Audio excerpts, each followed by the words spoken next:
హోలీ పండుగ సంబరాలు రెండు కుటుంబాల్లో తీవ్ర విషాదాన్ని నింపాయి.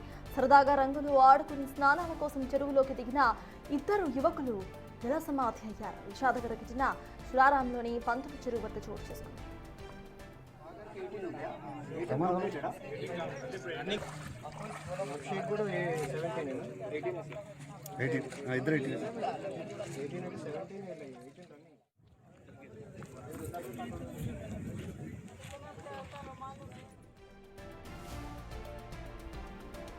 హోలీ వేడుకలు ముగిసిన తర్వాత స్నేహితులతో కలిసి స్నానం చేసేందుకు సాగర్, అభిషేక్ అనే ఇద్దరు యువకులు పంతులు చెరువు వద్దకు వెళ్లారు. చెరువులోకి దిగి లోపలికి వెళ్లడంతో నీటిలో మునిగి మరణించారు. సమాచారం అందుకున్న పోలీసులు ఘటనా స్థలానికి చేరుకుని మృతదేహాలను వెలికి తీశారు. అనంతరం మృతదేహాలను గాంధీ హాస్పిటల్ కి తరలించి కేసు నమోదు చేసి దర్యాప్తు చేస్తున్నారు. మోర్ డీటెయిల్స్ మా ప్రతినిధి సాగర్ అందిస్తారు. హోలీ పండుగ సంబరాలు ఆ రెండు కుటుంబాల్లో తీవ్రని విషాదాన్ని మిగిల్చాయి. ఇంటర్ చదివే ఇద్దరు యువకులు ఉదయం నుంచి మధ్యాహ్నం వరకు సరదాగా హోలీ రంగులతో ఆటలాడారు. అనంతరం చెరువులో ఈతకు వచ్చారు. ఆ చెరువే వారి పాలిట మృత్యువుగా మారింది. సూరారం పోలీస్ స్టేషన్ పరిధిలో జరిగినటువంటి ఈ ఘటనలో ఆ రెండు కుటుంబాల్లో కన్నీరు మున్నీరుగా విలపిస్తున్న పరిస్థితి. ప్రస్తుతం మనం అదే చెరువు వద్ద ఉన్నాం. సూరారం పోలీస్ స్టేషన్ పరిధిలో ఉన్నటువంటి విశ్వకర్మ కాలనీకి చెందినటువంటి సాగర్, అభిషేక్ మరో ముగ్గురు స్నేహితులతో కలిసి ఉదయం నుంచి మధ్యాహ్నం వరకు హోలీ సంబరాలు చేసుకున్నారు. అనంతరం పక్కనే ఉన్నటువంటి ఇదే చెరువు పంతులు చెరువు. మనం చూడొచ్చు, చెరువు విస్తీర్ణం కూడా పెద్దగానే కనిపిస్తుంది.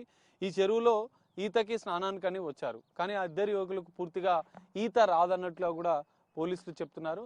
అయితే మొత్తం 5 యువకులు ఈత కోసం వచ్చారు. ఇద్దరు యువకులు ముందుగా వచ్చారు. మిగతా 3 యువకులు షాంపూస్, వాటర్ బాటిల్స్ తీసుకొని వద్దామన్నట్టుగా కొంత ఆలస్యమైంది. ఆ ఇద్దరు యువకులు ముందుగా వచ్చిన నేపథ్యంలో వాళ్ళు ఈతకు దిగారు. ఇందులో దిగిన అనంతరం వాళ్ళకు ఈత సరిగా రాకపోవడంతో మునిగి మృతి చెందినట్లు కూడా తెలుస్తుంది. మిగతా 3 స్నేహితులు వచ్చే వరకు వారు అప్పటికే ఈత రాక వారి మృతదేహాలు చెరువులో బయటికి కనిపిస్తుండడంతో వెంటనే పోలీసులకు సమాచారం ఇచ్చారు, స్థానికులకు సమాచారం ఇచ్చారు, కుటుంబ సభ్యులకు సమాచారం ఇచ్చారు. వారంతా కూడా డిఆర్ఎఫ్ బృందాలకు సమాచారం ఇచ్చి వారంతా సంఘటన స్థలానికి చెరువు వద్దకు చేరుకొని ఆ మృతదేహాలని వెలికి తీశారు.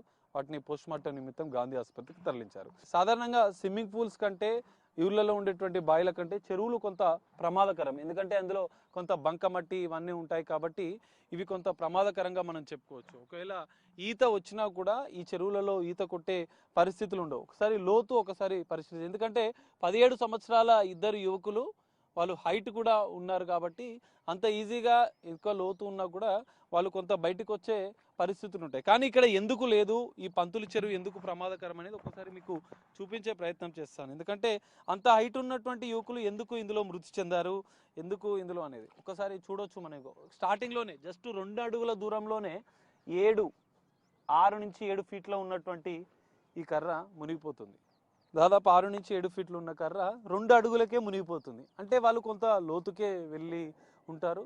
సో ఈ చెరువులో లోపల బంకమట్టి ఉంటుంది కాబట్టి స్విమ్మింగ్ కొంత వచ్చినా కూడా వాళ్ళు పూర్తిగా బయటికి రాలేని పరిస్థితి. సో మిగతా 3 స్నేహితులు ఉంటే కొంత వాళ్ళ ద్వారా బతికేవాళ్ళేమో. కానీ ఈరోజు హోలీ సంబరాలు ఆ కుటుంబాల్లో తీవ్రని విషాదాన్ని మిగిల్చాయని చెప్పుకోవచ్చు. మరోవైపు ఇంటర్ ఎగ్జామ్స్ రాస్తున్నారు. ఇంటర్ స్టూడెంట్స్, మంచి భవిష్యత్తు ఉన్నటువంటి విద్యార్థులు, స్థానికంగా ఉండే ప్రభుత్వ కాలేజీలో ఇంటర్ చదువుతున్నటువంటి విద్యార్థులకు కూడా తెలుస్తుంది. సో మిగతా 3 స్నేహితులు ఉంటే కొంత వాళ్ళు వారి సాయంతో అన్న బతికేవారు. కానీ ఈ హోలీ సంబరాలు ఆ రెండు కుటుంబాల్లో సాగర్, అభిషేక్ 17 సంవత్సరాల యువకులు, ఇంటర్ ఫస్ట్ ఇయర్ చదువుతున్నటువంటి యువకులు ఎగ్జామ్స్ కూడా రాస్తున్నారు. ఇంకా ఎగ్జామ్స్ కూడా పూర్తి కాలేదు. మంచి బంగారు భవిష్యత్తు ఉన్నటువంటి యువకులను ఈరోజు ఈ చెరువు బలి తీసుకుంది. సరదాగా ఈతకు హోలీ పండుగ అనంతరం వచ్చినటువంటి ఆ యువకులను ఇద్దరిని ఈ చెరువు మృత్యుతో మింగేసింది. సో హైదరాబాద్లో ఇంకా హోలీ సంబరాలు జరుగుతున్నాయి. రేపు కూడా హోలీ సంబరాలు ఉన్నాయి. సో మీ పిల్లలు వాటర్లో ఆడుతున్నప్పుడు కూడా, లేదంటే స్విమ్మింగ్ పూల్లలో, ఇలాంటి చెరువులు హైదరాబాద్ శివారు ప్రాంతంలో ఈ మధ్య చెరువులకు ఈతలకు వెళ్తున్నారు యువకులు, పిల్లలు. సో రేపు కూడా హోలీ పండుగ అనంతరం కూడా మీ పిల్లల పట్ల కొంత జాగ్రత్తగా ఉండండి. చెరువుల వద్ద వాటర్ గేమ్స్ ఆడేవారు కూడా కొన్ని ముందు జాగ్రత్త చర్యలు తీసుకుంటే ఇలాంటి ఘటనలు జరగకుండా కొంత ముందు జాగ్రత్త చర్యలు తీసుకోవాలంటూ కూడా బిగ్ టీవీ ఆశిస్తుంది.